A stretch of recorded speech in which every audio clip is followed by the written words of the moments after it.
बड़ी जालिम है दुनिया की नजर, हर खुशी को खा लेती है, यहां तक कि मां से मिलना भी अच्छा नहीं लगता उसे। हे मां, ये तेरे बच्चे तुझे अपने दिल की बातें कहना चाहते हैं, अपने दिल के जज्बात तेरे चरणों में रखना चाहते हैं। कोई ऐसी जगह बता जहां सिर्फ तू हो और तेरे बच्चे हो। जयकारा शेरावाली सच्चे दरबार की जय। अब किनारे कृपया करके वीडियो को पूरी देखिएगा ताकि आप छोटी से छोटी इन्फॉर्मेशन मिस ना कर दें। जय माता दी। यात्रा शुरू करते हैं। आगे आने वाली वीडियो में आप देखेंगे प्रसाद भवन से लेके बादलों में ढके पहाड़, बाणगंगा का तेज बहाव और हमारा भजन जो कि ढोल के साथ गाते हुए, क्योंकि भाई वैष्णो धाम है, थोड़ा सा भेंट जयकारे तो लगाने ही पड़ेंगे। और पुजारी जी का आशीर्वाद सभी भक्तों को।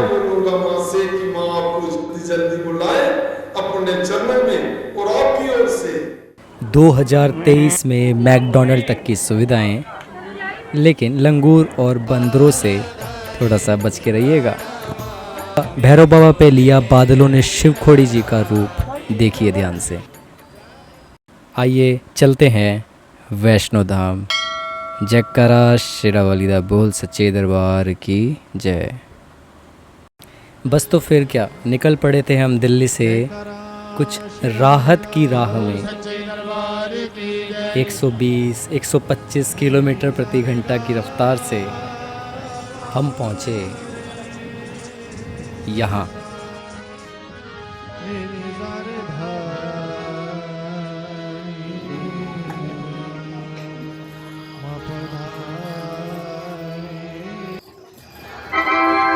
ध्यान दे, ट्रेन नंबर 22-461 नई दिल्ली से श्री माता वैष्णो देवी कटरा निर्धारित समय पे पहुंच चुकी है। बादलों के साए में, पर्वतों की बाहों में प्रकृति और सुकून यहीं बसते हैं माँ वैष्णो की पनाहों में। थोड़ा वाह वाह ज़रूर कर दीजिएगा। जय माता दी कमेंट सेक्शन में ज़रूर मेंशन कीजिएगा। आप सबकी भी हाज़िरी इस वीडियो के माध्यम से लगे, ऐसा हमें सौभाग्य मिले, तो कृपया अपना ढेर सारा प्यार आशीर्वाद ज़रूर दीजिएगा चैनल को सब्सक्राइब करके। देखिए आखिरकार वैष्णो देवी का, इतने बड़े धाम का प्रबंधन संभालता कौन है, परिचय देना हमारे इस चैनल का सौभाग्य है। अगस्त 1986 में J&K Shri Mata Vaishno Devi shrine act, जिसे श्राइन बोर्ड के नाम से अब जाना जाता है, यात्रा की व्यवस्था और तीर्थ स्थान का संचालन का कार्यभार इन्हीं के कंधों पे है। श्री माता वैष्णो देवी के सभी श्रद्धालुओं को जय माता दी।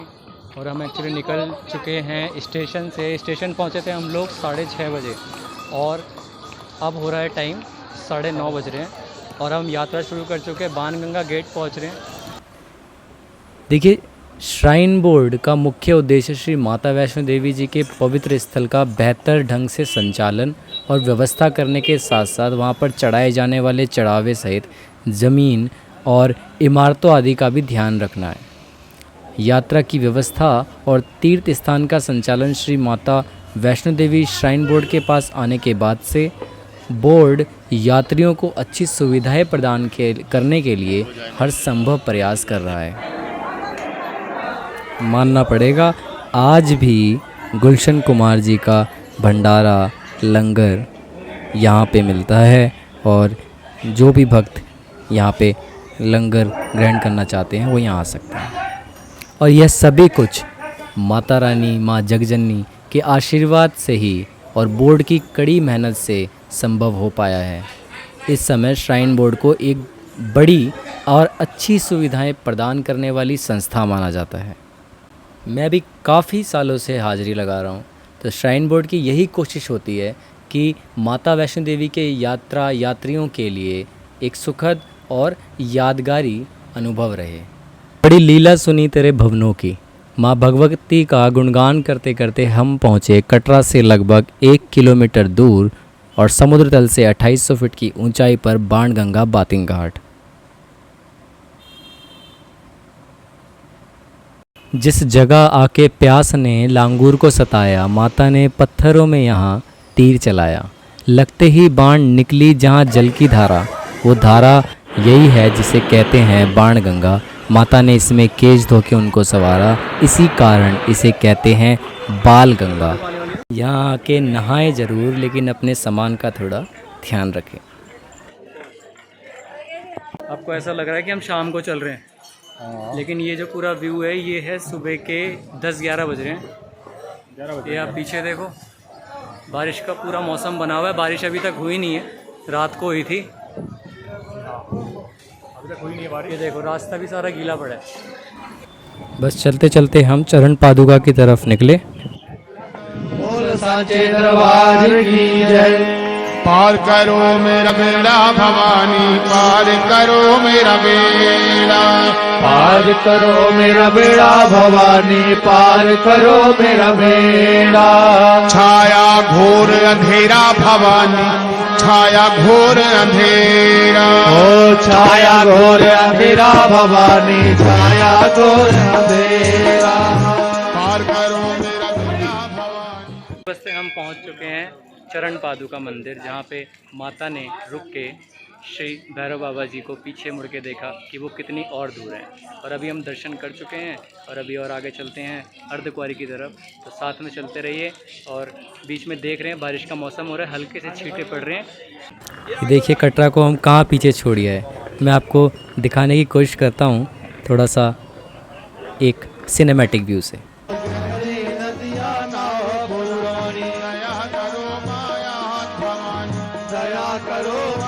एक इम्पॉर्टेंट इन्फॉर्मेशन ये है कि जब भी आप चढ़ाई चढ़े, चाहे परिवार के साथ हो अकेले हो, जितना कम लगेज, जितना कम सामान लेके आप चढ़ेंगे आपके लिए बेस्ट उतना ही रहेगा। तो आप अननेसेसरी चीज़ों को अपने रूम में, होटल में ही छोड़ कर आए। मौसम का कुछ पता नहीं चल रहा। मैंने पहले ही बोला था कि जो दिखता है वो समझ नहीं आता। तो देखो धूप भी आ रही है और छींटे भी पड़ रहे हैं बारिश के।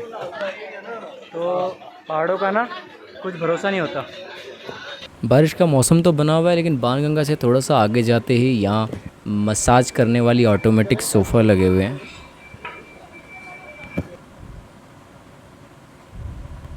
जिनका किराया लगभग 20 से 30 रुपये करीब है। हालांकि मैंने कभी नहीं करवाया, आप ट्राई ज़रूर कर सकते हैं। जयकारा शेरावालीला, बोल सच्चे दरबार की। सागा मारे सागा धा, धनी सागा मारे मेरा। भावना की ज्योति को चढ़ाई चढ़ते चढ़ते पानी ही पी लेते हम लोग, ज़रूरत होती है। देख रहे हो पसीना भाई का। चढ़ाई चढ़ते चढ़ते पानी तो नेसेसरी है। खाना खाओ मत खाओ, पानी ज़रूरी है। और ऐसा तो हो ही नहीं सकता कि हम ढोल पे जयकारे ना लगाएं।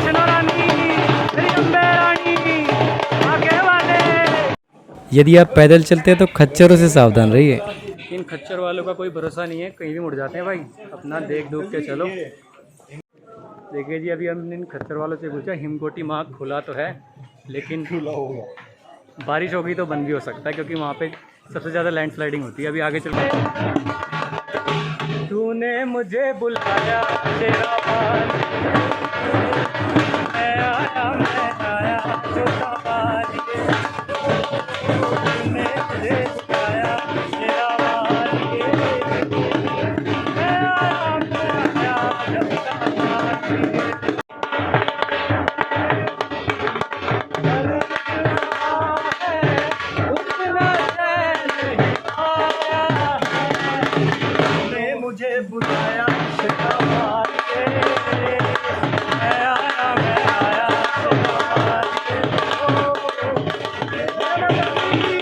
कि ज़्यादा गाया नहीं जाता, बट भजन कैसा लगा आप कमेंट सेक्शन में ज़रूर बताइएगा। अब बात करते हैं पालकियाँ, पौनी और पिट्ठों की। जो लोग ज़्यादातर पैदल नहीं चलते हैं, जिन्हें पैदल चलने की आदत नहीं है, उनके लिए 12-13 किलोमीटर पैदल चलना बहुत कठिन और थकाने वाला हो जाता है। हालांकि मैं और बहुत से तीर्थयात्री सारे रास्ते पैदल चलने को ही प्राथमिकता देते हैं। यह उनके मन मस्तिष्क को पवित्र गुफा तक पहुंचने से पहले पवित्र करता है। जबकि जिसे हम थकान कहते हैं वह एक तपस्या का काम करती है। इससे श्रद्धालुओं का मन शांत हो जाता है, वे भक्ति भाव से माता की ओर मन लगाकर उनके प्रति कृतज्ञता प्रकट करते हैं। वृद्ध लोगों के लिए या जो लोग नहीं चल पाते, कोई उन्हें फिज़िकल इशू है, उनके लिए पौनी पिट्ठू पालकी ज़रूरी है ताकि वो यात्रा को सुगम बना सकें और स्वस्थ रह सकें। घबराने वाली कोई बात नहीं है, इन सभी का प्रबंधन स्थानीय नगर पालिका द्वारा किया जाता है। आप नीचे बाणगंगा से ही बुक कर सकते हैं, अर्धकुंवारी से ही बुक कर सकते हैं, जहां से आपको सुविधा लगे वहां से आप पौनी पिट्ठू पालकी को बुकिंग कर सकते हैं।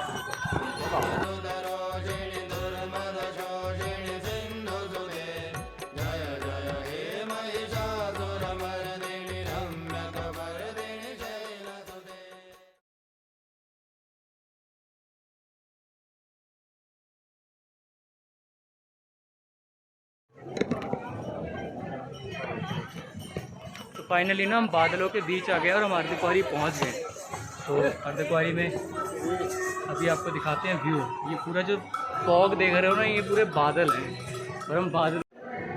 तो एक्चुअली हिमकोटी मार्ग जो है खुला हुआ है, आप बारिश का मौसम देख सकते हो, लेकिन हम लोगों ने डिसाइड करा है कि हम पुराने रास्ते से ही चढ़ेंगे, जिसमें अर्धकुंवारी आएगा, सांची छत आएगा और हाथी मत्थे के द्वारा माता रानी के भवन तक पहुंचेंगे। ये बहुत पुराना रास्ता है, पहले लोग इसी से आते जाते थे।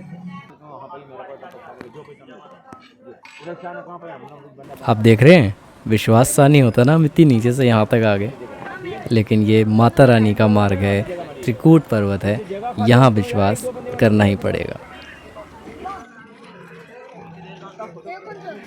बंदर सिर्फ आपके खाने की तरफ आएंगे, यहाँ तो आप उसे कुछ दे रहे हैं, प्रसाद दे रहे हैं, खाने का सामान दे रहे हैं, वो सिर्फ खाने के लिए, वो आपको नुकसान कभी नहीं पहुँचाते।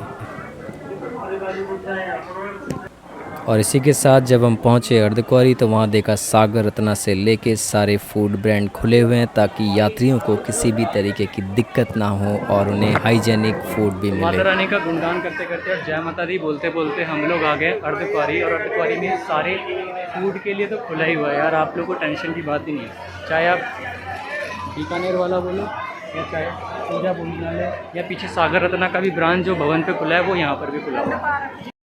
अर्धकुंवारी में गर्भजून है जहाँ पे माँ 9 महीने रही थी, इसलिए वह गर्भजून है, वह छोटी सी जगह है तो वहाँ पे लाइन थोड़ी लंबी लगती है।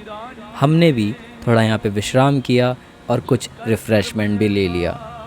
और वो देखिए मैकडॉनल्ड के साइन पे बंदर, इन्हीं का ही राज है यहाँ। वैसे तो इस आवश्यक सूचना बोर्ड में 1.5 से 2 घंटे तक का समय लिखा हुआ है, लेकिन वो दर्शन करने का एक समय होता है।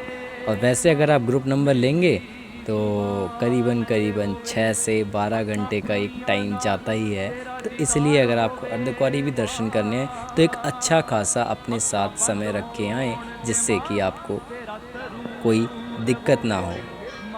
और हाँ, ज़रूरी बात कि अर्धकुंवारी में शारदा भवन 2 बिस्तरों वाला कमरा करीबन 800 रुपये है और शैलपुत्री भवन में भी आप डॉर्मेट्री ले सकते हैं जो कि 150 रुपये है। तो आप यहाँ पे रुक भी सकते हैं, जिसकी बुकिंग आप नीचे से या ऑनलाइन भी कर सकते हैं। जिस प्रकार एक शिशु अपनी माँ के गर्भ में 9 महीने रहता है, उसी प्रकार माँ ने इसी गुफा में पूरे 9 महीने तपस्या में लीन होकर बिताए थे।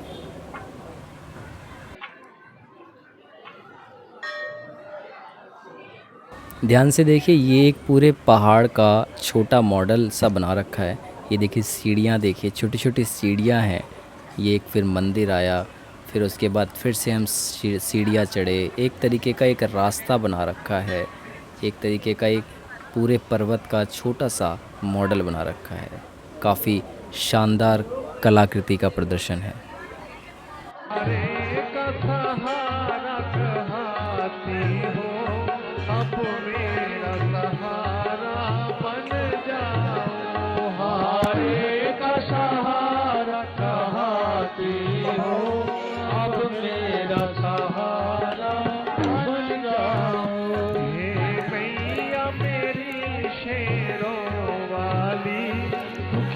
हम लोगों का फिर से प्लान चेंज हुआ और भवन जल्दी पहुंचने के चक्कर में हमने रास्ता लिया फिर से हिमकोटी का, जो कि अर्धकुंवारी से ये वे टू भवन एक केव जा रही है जो सीधा आपको हिमकोटी मार्ग से जोड़ देता है।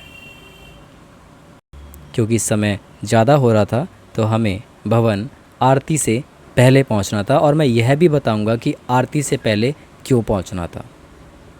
तो वीडियो में बने रहिए। ये है भवन का रास्ता। जय माता दी।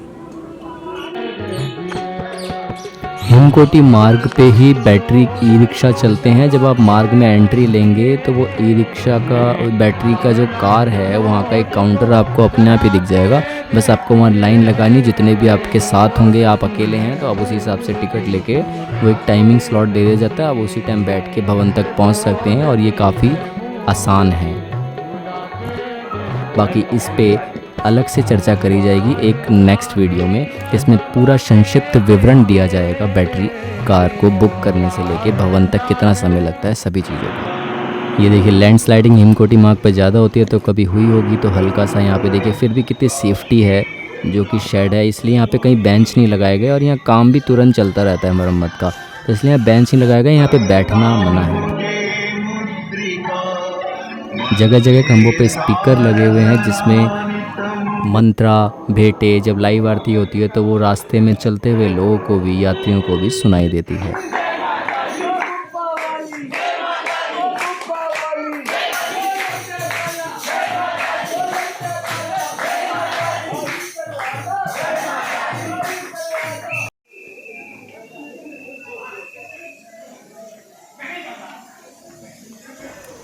हमारे से पहले तो बादल ही माता की हाजिरी लगाने आए हुए हैं। कभी देखा है इंसान से भी नीचे आसमान, सिर्फ ये भवन पे ही है। और इसी तरीके से इन सुंदर बादलों के बीच होते हुए, बादलों के बीच कह सकते हैं कि छुपते छिपाते हम पहुंच गए माता रानी के द्वार भवन के। अगर नज़ारे देखने हैं, सावन महीने का समय है और है ये रास्ता, ये पहाड़ियाँ और ये वादियाँ माता वैष्णो देवी कटरा की।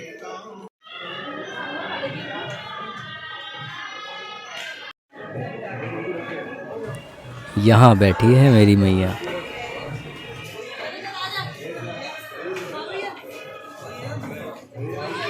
क्योंकि हम हिमकोटी मार्ग से आए थे तो हिमकोटी मार्ग बरसात के टाइम पे ज़्यादा लैंडस्लाइडिंग होती है। देखिए श्राइन बोर्ड ने सारी जालियाँ, शेड, हर तरीके का इंतज़ाम पुख्ता करा हुआ है। सेफ्टी का पूरी तरीके से ध्यान रखा जाता है।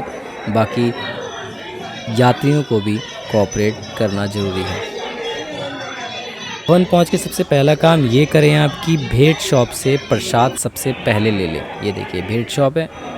उसके बाद अगर आपको रोपवे पे जाना है तो आप ले सकते हैं टिकट। उसके बाद ये सारी इन्फॉर्मेशन दी गई है। 100 रुपये टिकट है।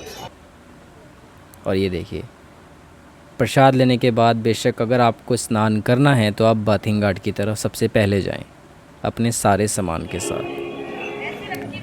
बाथिंग घाट से नहाने के बाद अपने कपड़े, जूते, बेल्ट, पर्स, हर चीज़ सिर्फ अपनी जेब में पैसे रखें, गहने रखें। उसके अलावा आप कुछ नहीं ले जा सकते अंदर।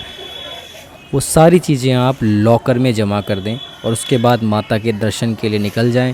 देखिए शाम को 6 से 7 बजे के बीच आरती शुरू हो जाती है। डिपेंड करता है टाइमिंग पे। सर्दियों में जल्दी हो जाती है, गर्मियों में थोड़ा लेट होती है। लेकिन अगर आप आरती के टाइम से पहले दर्शन कर लिए तो ठीक है। अगर आप आरती के टाइम पे जाते हैं तो यात्रा रोक दी जाती है जब तक आरती कंप्लीट ना हो। तो इसलिए हमारा उद्देश्य था कि आरती से पहले हमने दर्शन कर लिए थे। और फिर वो नज़ारा आता है गुफा में घुस के माता महाकाली, माता महालक्ष्मी, माता माँ सरस्वती जी के दर्शन करने का, उनसे कुछ मांगने का, अपने लिए, अपने परिवार के लिए, विश्व के लिए, विश्व के कल्याण के लिए प्रार्थना करने का। और वह इनका पूरा समय देती हैं। तो जय माता दी। पिंडी रूप में माता के दर्शन अपने आप में ही शक्तिशाली और ऊर्जावान महसूस कराते हैं। और है तो लंबी, लेकिन बस माता रानी का आशीर्वाद आपको ऐसे ही मिलता रहे। हम आनंद लेते रहे माता रानी के साथ, आप भी आनंद लीजिए मां के साथ।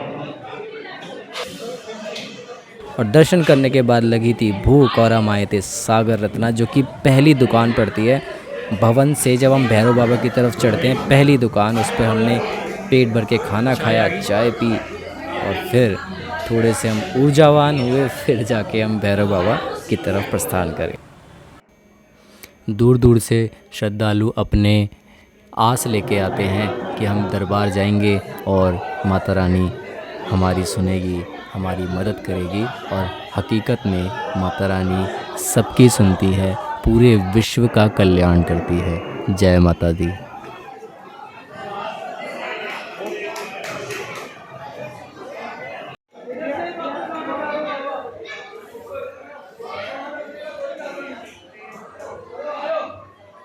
आइए, यात्रा को पूरी करने के लिए बाबा भैरव जी के दर्शन करने भी ज़रूरी हैं, तो बाबा भैरव जी के यहाँ चलते हैं। हालांकि हमने ट्रॉली नहीं सिलेक्ट करी क्योंकि हम वही पैदल मार्ग से जाना ज़्यादा पसंद करते हैं, तो हमने ट्रॉली को अवॉइड करा। और भैरव बाबा मंदिर यहाँ से 2 किलोमीटर दूर है और आप आराम से भी चलेंगे तो 30 मिनट 35 मिनट, ज़्यादा से ज़्यादा 40 मिनट में पहुँच जाएंगे बाबा भैरव के। घने जंगलों की ये कहानी सिर्फ कहानी नहीं है, हकीकत है।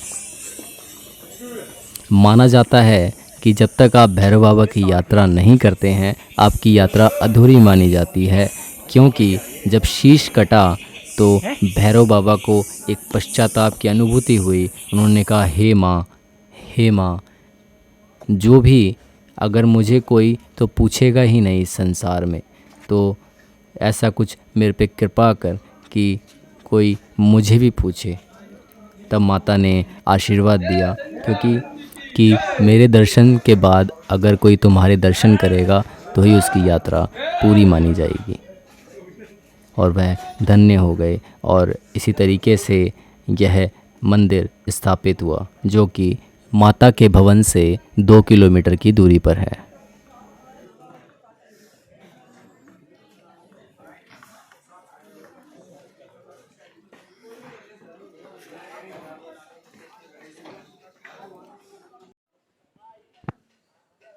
भैरव बाबा जी के मंदिर में जाते हुए ये देखिए नज़ारा, इस टाइम बारिश के टाइम कैसा नज़ारा है।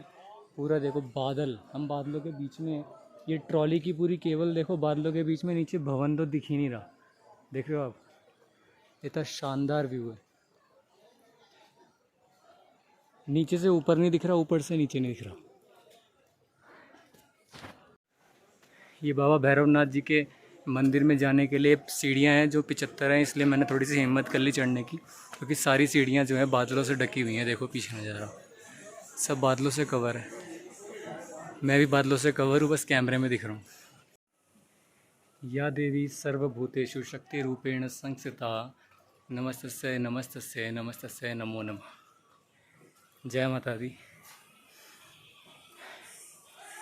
थोड़ा सा हाफ रहा हूँ क्योंकि बाबा भैरवनाथ की चढ़ाई चढ़ रहा हूँ अभी, बाकी ऑल सेट है।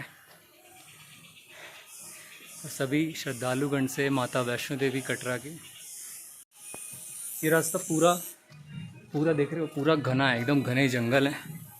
सबसे ज़्यादा तेज़ जो झींगुरों की आवाज़ आ रही है, पूरा देख रहे हो आप, फॉग ही फॉग नहीं कहते थे, पूरे बादल हैं।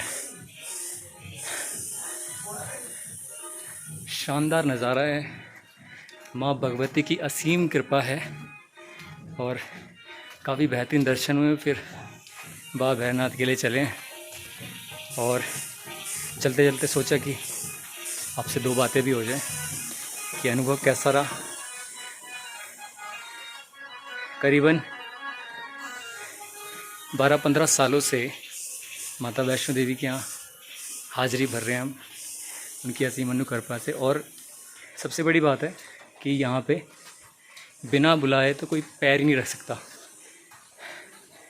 बिना बुलावा भगवती के यहाँ कोई कदम तक नहीं रख सकता। ये एक अद्भुत लीला है, मानो या ना मानो, ये आपके ऊपर है। कमेंट बॉक्स में लिखना ज़रूर जो लोग आए हैं।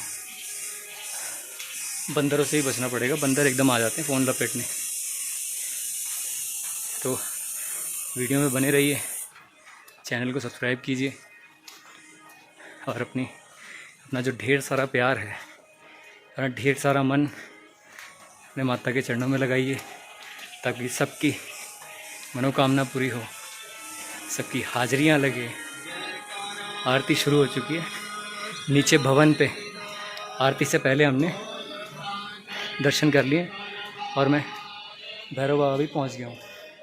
ऑलमोस्ट पहुंच गया, दिख नहीं रहा एक्चुअली, बादलों में छुप गया सर।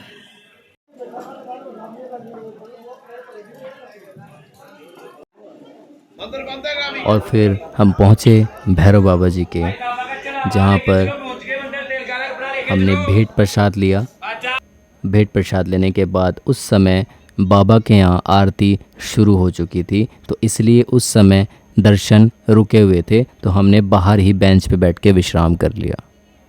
मैं फिर से यही कहूँगा कि जब भी आप भैरव बाबा पे जाएं, बैठें, तो अपने प्रसाद का, क्योंकि बंदरों को उन प्रसाद के बैगों का बहुत ज़्यादा ही पहचान है, वो पीछे से आके आपका बैग लेके चले जाएंगे। आपको कोई नुकसान नहीं करते हैं, फिर भी आप सुरक्षित और बच के रहें और अपने बैग को या खान पीन के जितने भी सामान हैं उनको छुपा के रखेंगे तो ही ठीक रहेगा।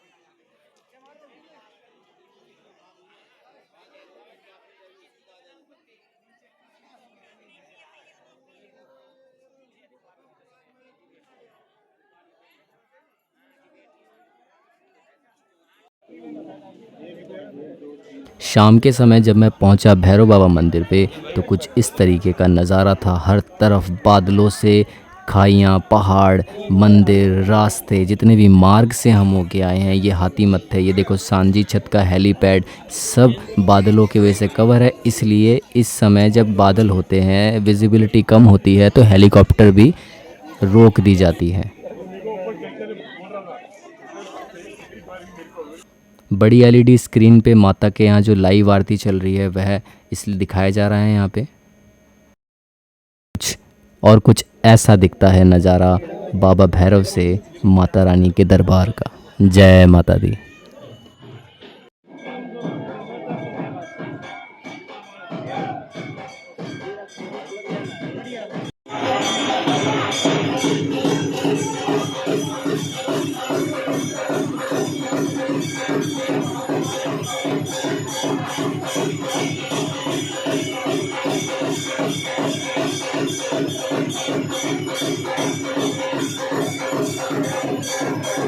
और आरती के बाद हमें अद्भुत दृश्य देखने को मिला, जो कि बादल ने भी, देखिए शिवखोड़ी का शिवलिंग देखिए और बादल को देखिए, एकदम सेम रूप ले रखा है। ये काफ़ी आकर्षक था।